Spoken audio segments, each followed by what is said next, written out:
جب ہم گئے تو ہم نے پوچھا کہ کیا معاملہ ہے؟ کہنے لگے ہاں آئے تھے پڑھے چلے گئے. ہاں آئے تھے. جس سے پوچھا اس نے بہت مزمحل جواب دیا.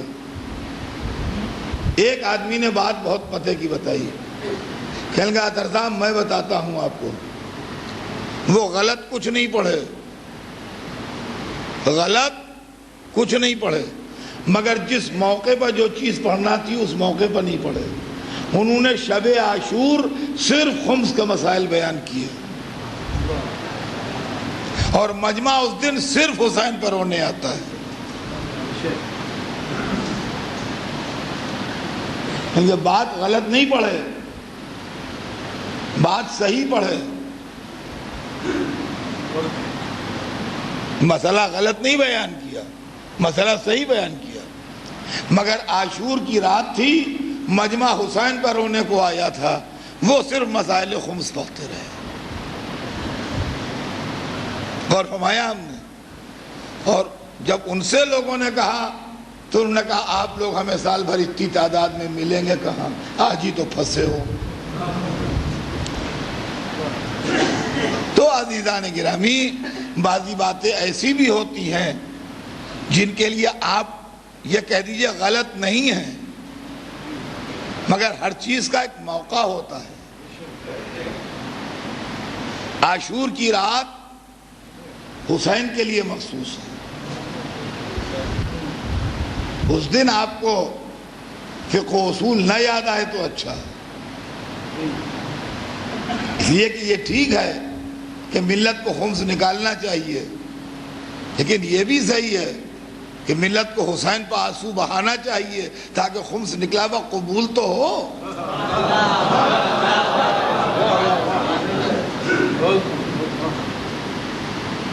تو عزیزان گرامی, ہمارے یہاں میں نے پہلی تقریر, اگر آپ کی, میں نے سیریز سے سلسلے سے تقریر کی ہے. اگر آپ کو میرے پہلے دن کی تقریر یاد ہو, اسی سلسلے کی, پہلی مجلس نہیں, پہلی مجلس تو پہلے پڑھی تھی, نہیں, اس سیریز کی جو جس کی آج چوتھی مجلس پڑھ رہا ہوں, تو میں نے آپ سے کہا تھا کہ وہ مخصوص نظریہ جو ہے اس کے 4 پلر ہیں. احترام نہ کرو, ایک بات. وسیلہ نہ بناؤ, دوسری بات. شفاعت کے قائل نہ ہو, تیسری بات. تو آثار مٹاؤ, یعنی وہ چیزیں جن سے یاد تازہ ہوتی ہے, چوتھی بات. ہم تقریروں میں مولاناؤں کی یہ 4 باتیں پا رہے ہیں. دیکھیے ہمارا بھی ایکسپیرینس مجلس پڑھنے کا 50 برس سے زیادہ کا ہے. 54 ایئرس کا ایکسپیرینس ہے میرا مجلس پڑھنے کا. میں سن 1951 سے انڈیپینڈنٹ مجلس پڑھ رہا ہوں, ایکسٹرمپور. تو 54 ایئرس کے ایکسپیرینس میں کیا آج تک میں ایکسپرٹ نہ ہو پایا ہوں گا اس کام کو؟ تو ایز ایکسپرٹ میں آپ کو بتاتا ہوں کہ میں جراثیم پا رہا ہوں اس کے. احترام نہ کرو, یہی چیز ہے. ان کا یہ چومنا کیسا ہے, یہ پھریرا چومنا کیسا ہے, تو کپڑا ہے, یہ تو کاغذ ہے, نجاست کے عالم میں مس کر لو. علم تعزیات تعبود, نجس ہو تم, غسل کی ضرورت ہے, مس کر لو, کوئی حرج نہیں ہے, چوم کے چلے آؤ.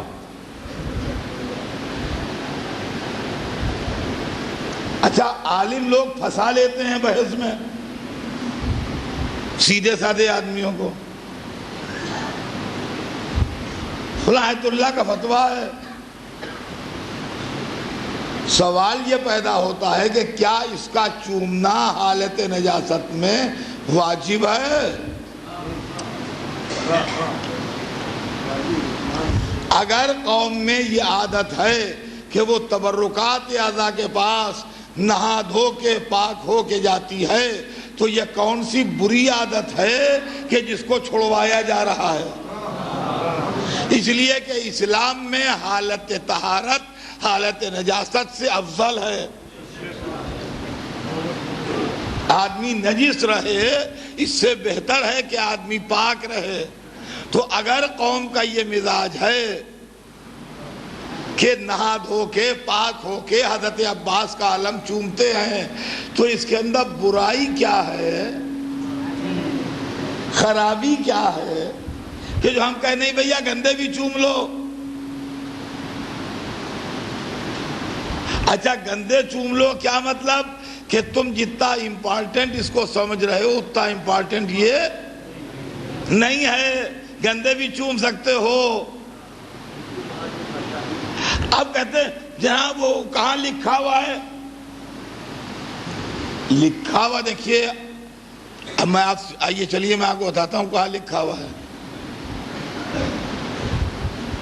لکھا ہوا بھی ہے، ایسی بات نہیں ہے کہ لکھا ہوا نہیں ہے، لکھا ہوا ہے۔ ایک چیز حرام ہوتی ہے مرحلہ اول میں اور ایک چیز حرام ہوتی ہے مرحلہ دوم میں۔ اس کو حکم ثانوی کہتے ہیں۔ شراب حرام ہے مرحلہ اول میں، گھر میں پیو، باہر میں پیو، سڑک پر پیو، چھپ کے پیو، علیہ اعلان پیو، چوری کے پیسے کی پیو، حلال کمائی کی پیو، ہر حال میں حرام ہے۔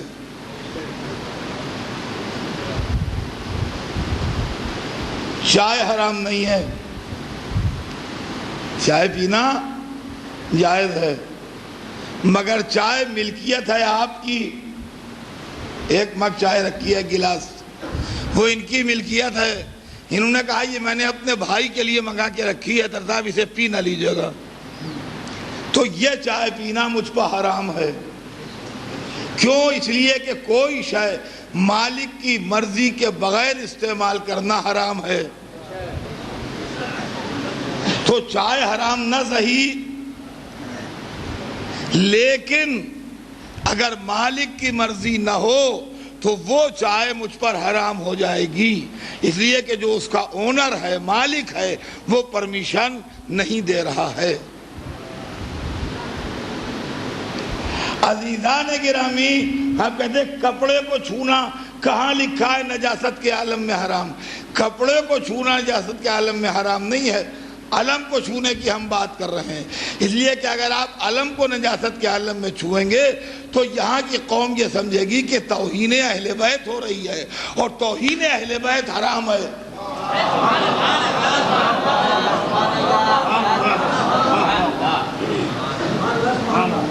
توہین اہل بیت حرام ہے، احترام اہل بیت واجب ہے۔ خلاف احترام اگر یہ عمل ہے تو یہ حرام ہے۔ فقہ کی کیا بات کرتے ہیں لوگ؟ جن لوگوں نے ایک ڈھنگ کی کتاب علم کلام کی نہیں پڑھی وہ کیا منہ لے کے بات کریں گے ان تمام چیزوں کی؟ پبلک کو محض گمراہ کرنے کے لیے۔ تو ہمیں یہ چیز عدم احترام کا کہ جراثیم مل رہے ہیں ایسی تقریروں میں۔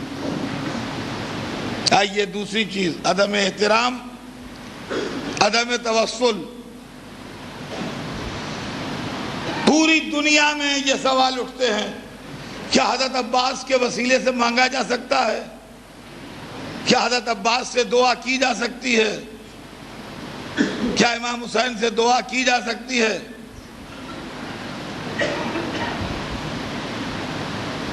کیا حضرت علی سے جو قوم مانگتی ہے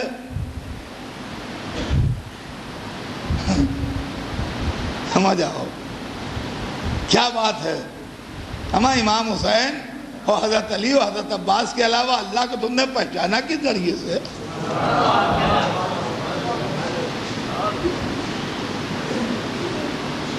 اور ہمارے پاس وہ تصور نہیں ہے عیسائیوں والا کہ حضرت عباس خدائی میں شامل ہیں یا امام حسین خدائی میں شامل ہیں یا حضرت علی خدائی میں شامل ہیں. ہم بندہ مانتے ہیں، لیکن ایسا بندہ مانتے ہیں جن کے سہارے اور وسیلے سے ہمارا کام ہو جاتا ہے. ہم گناہگار ہیں، ہم خطاکار ہیں، ہم اپنے کردار کی وجہ سے اللہ کو منہ دکھانے کے قابل نہیں ہیں.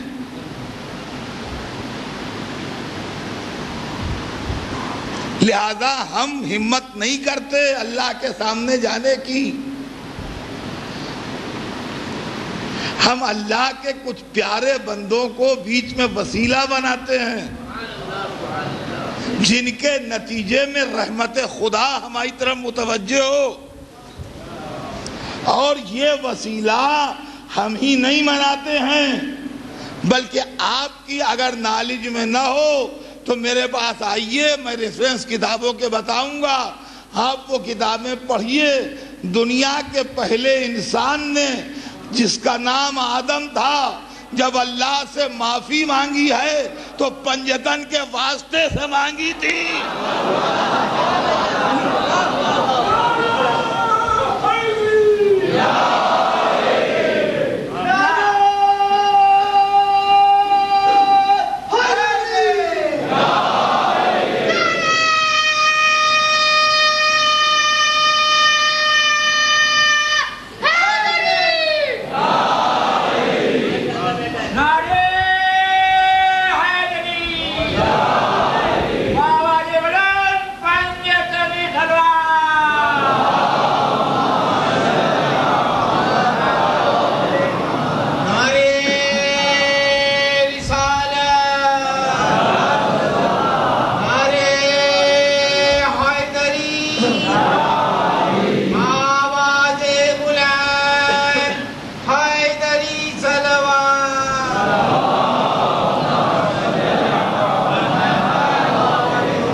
علم میں اگر نہ ہو تو جہالت کا کوئی علاج نہیں، ورنہ آپ پڑھیے تو آپ کو مل جائے گا. آپ اللہ کو پیغمبروں سے زیادہ نہیں جانتے ہیں، نہ پیغمبروں سے زیادہ چاہتے ہیں، نہ پیغمبروں سے زیادہ پہچانتے ہیں. آدم سے لے کے عیسیٰ تک ہر نبی نے کیا ہے توسل محمد و آل محمد سے، اور ان کے واسطے سے دعا مانگی ہے. آج نئے مولانا فقہ پڑھ کے آ رہے ہیں، ان کے ہاتھ چومیے تو سنت، علم چومیے تو بدعت.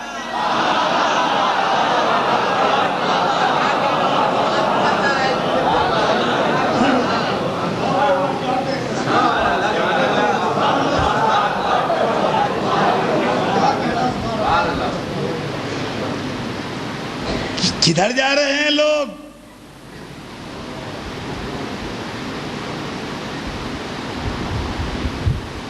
ان کی جیب میں کور رکھ دیجئے تو جنتی، عزاداری پہ لگا دیجئے تو اسراف.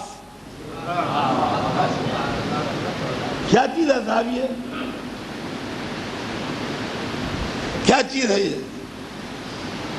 تو عدم توسل، عدم احترام، دو. اب آئیے عدم شفاعت. شفاعت نہیں ہوگی.